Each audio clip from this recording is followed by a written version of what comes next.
ሰላም ቤተሰቦች፣ ዛሬ ደግሞ ካስታዌይ በተሰኘው ፊልም የፊልም ሪቪዋችን እንቀጥላለን። ፊልሙን አጠር ባለች መልኩ አዘጋጅቼላችኋለሁ። እስኪ ፊልሙን እንከታተለው።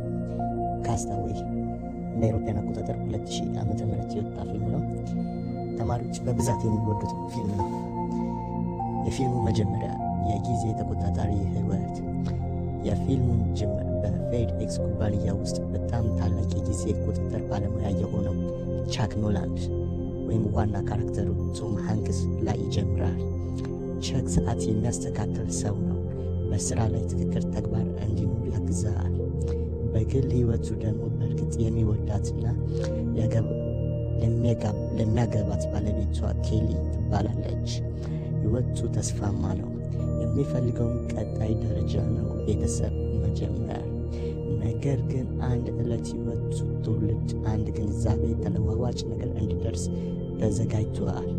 የአውሮፕላኑ መውደቅ